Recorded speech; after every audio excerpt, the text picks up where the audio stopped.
Chilling tales for dark nights.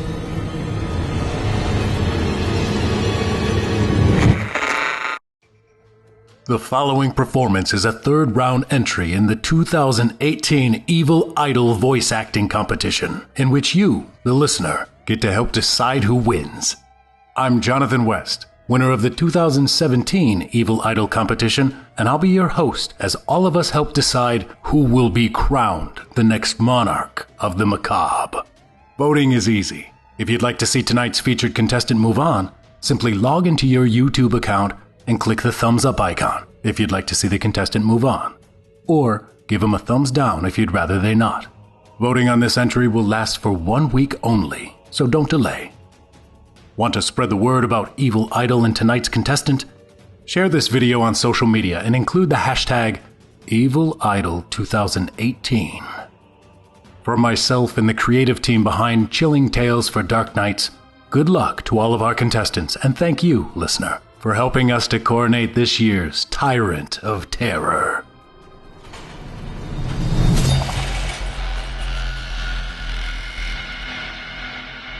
Please welcome to round 3 of this year's competition, contestant number 24, Lady MCreepsta, performing a tale by author Deschene.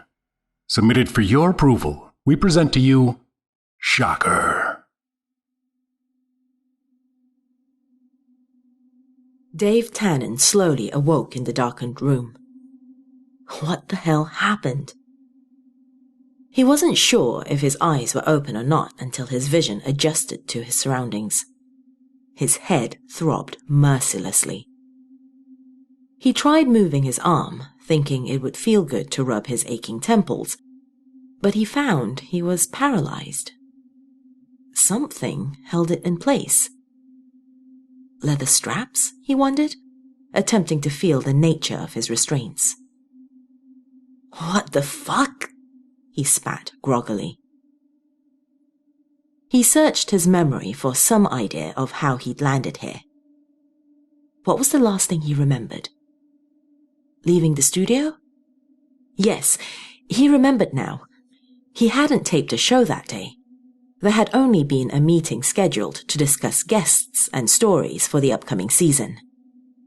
That was why, when he left the building by way of the stage door, the alley was deserted. Or, at least, he thought it was deserted. Suddenly, a searing brightness flashed on in front of him. The light made his headache worse. He could barely look at it for several minutes. A familiar tune played on a saxophone. He had heard that song so many times over the past 10 years, he was sure he could hum it in his sleep. "Hi there, ladies and gentlemen," he heard himself saying next. "Welcome to the Dave Tannen Show." Now, his eyes were adjusting to the new light source, which was clearly the screen of a television which had been placed in front of him.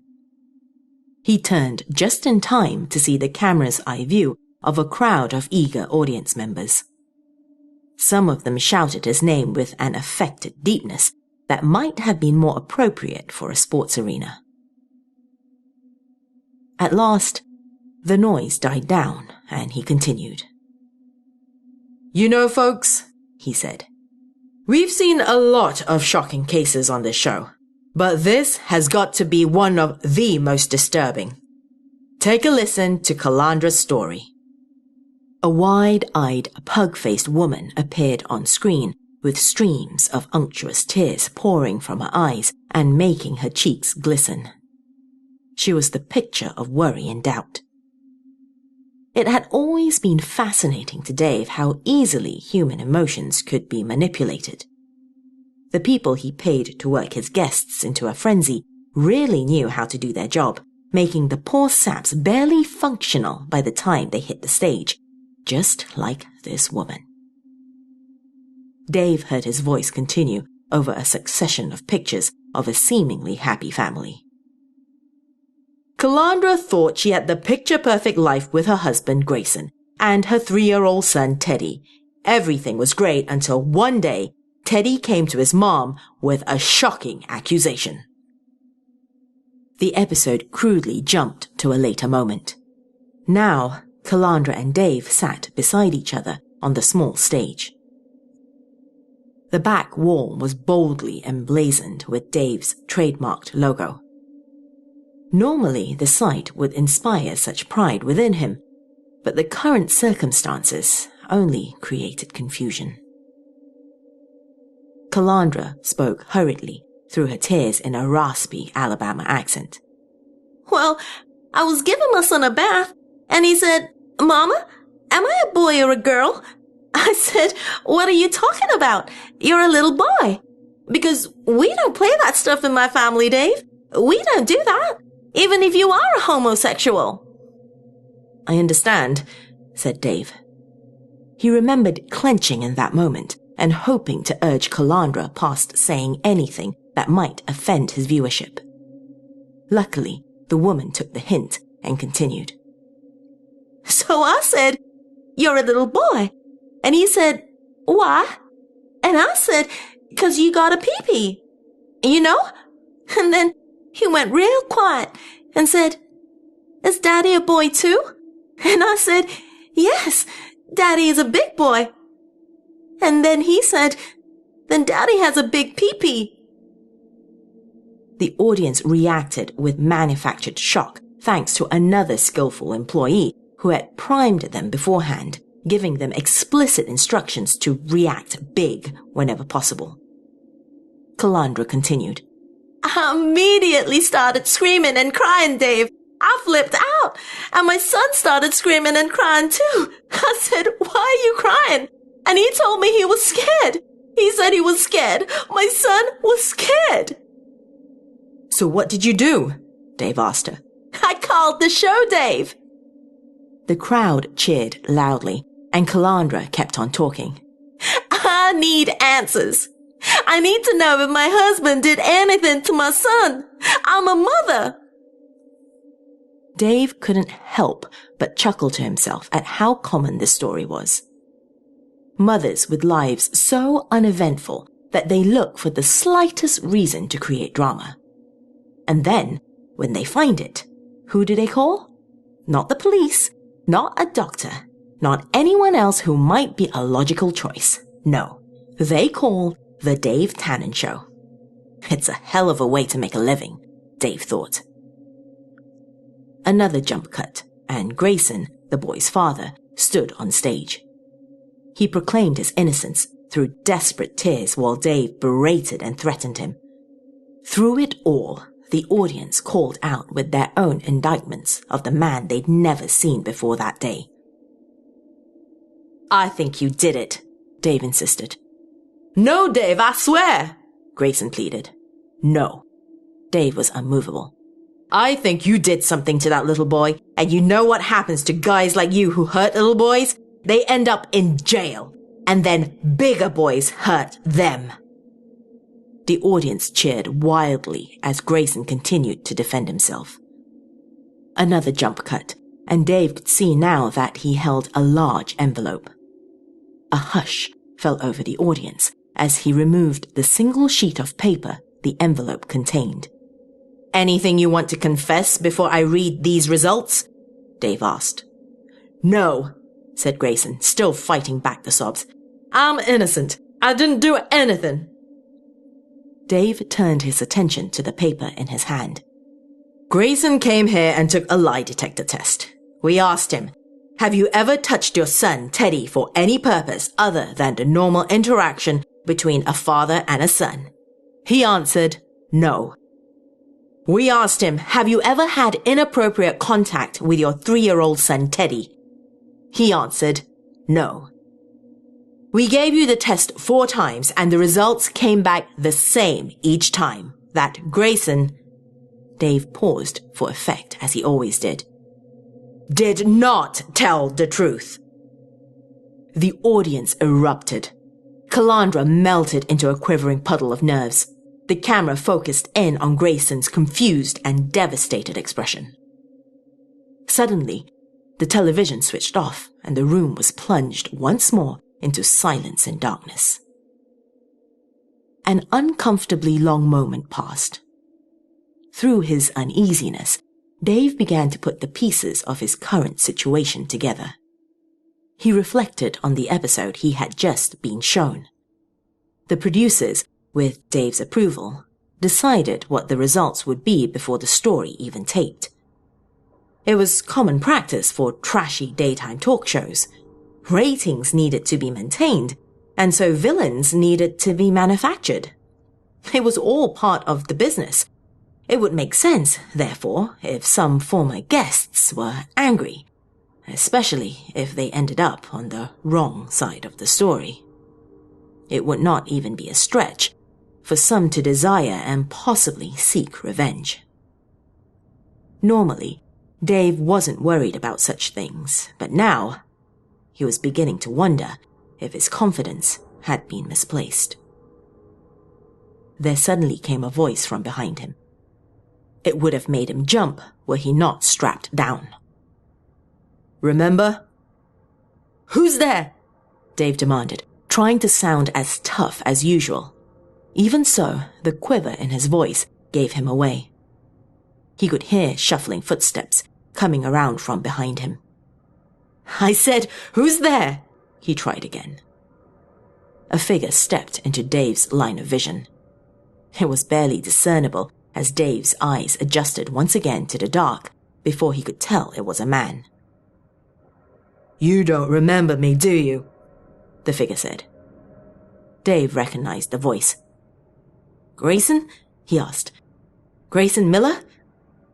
"I knew you'd need the refresher," Grayson continued. "That's why I had the video all queued up for you." "What's going on here? Did you do this, you sick son of a bitch?" Dave demanded. Grayson laughed. "Wow, still sticking with the act." He suddenly turned on a dime and lunged towards Dave's face. "You know full well I was innocent. I never did anything to my son. Your test was a bullshit stunt for ratings." "We work for the cause of justice," Dave insisted. A crushing blow to the left side of his face silenced him. "Oh, come off it, Dave. The only cause you work for is your own bank account. You ruin lives for ratings. You rely on the average person's ignorance of how lie detector tests work. You did it to me." Before Dave could protest, Grayson hit him again hard on the other side of the face. Dave screamed in agony. "Feel that sting, Dave?" Grayson asked. "Feel that pain? Maybe your cheekbone's broken. Who cares? It's just a taste of what you did to my life." He paused. Dave could hear him breathing heavily in the silence. He watched as Grayson backed away and began pacing back and forth. "You know what happened after you read those bullshit results for all of America to see?" Grayson continued. "My wife left me.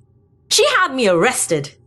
They let me go and didn't charge me with nothing, of course, because there was no actual evidence. And thankfully, real law enforcement understands how unreliable these tests are.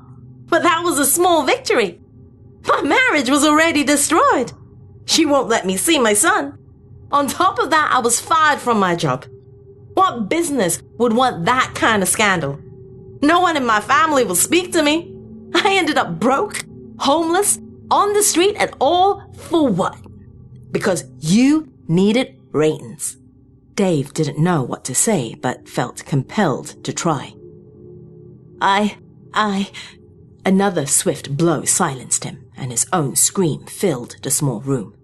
"That's not all, Dave Tannen, champion for justice," Grayson spat. "You want to hear what else your justice got me, an innocent man? Turns out, when people think you're a monster, they tend to hate your guts. Hell, I hate any child abusers myself, which is just one reason why I would never be one. Unfortunately, my entire hometown didn't see it that way. I got the shit kicked out of me, Dave.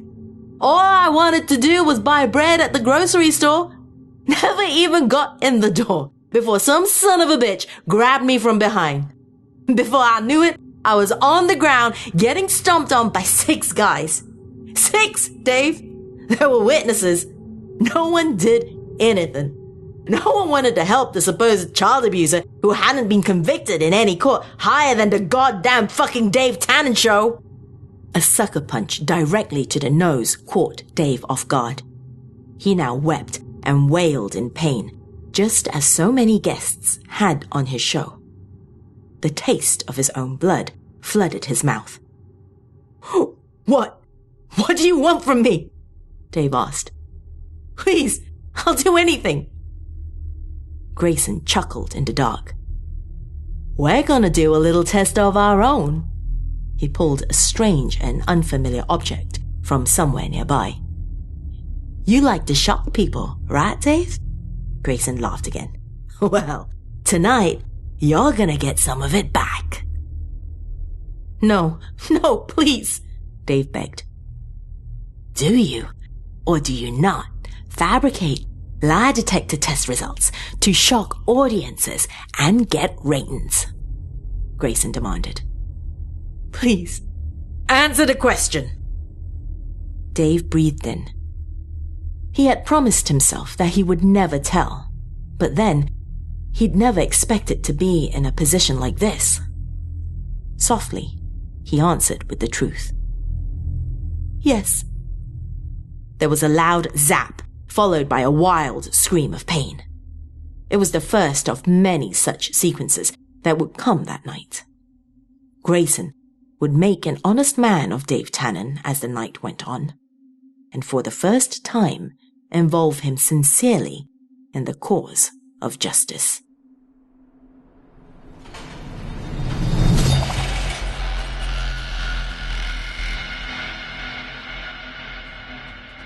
Thanks for listening.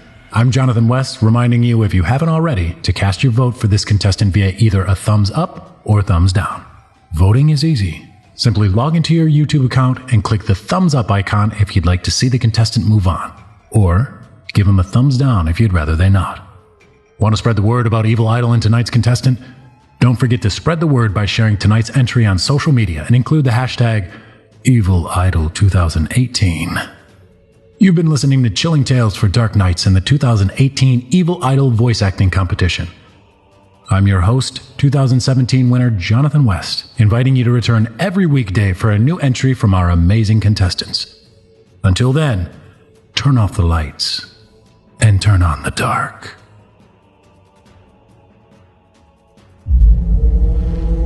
Chilling Tales for Dark Nights.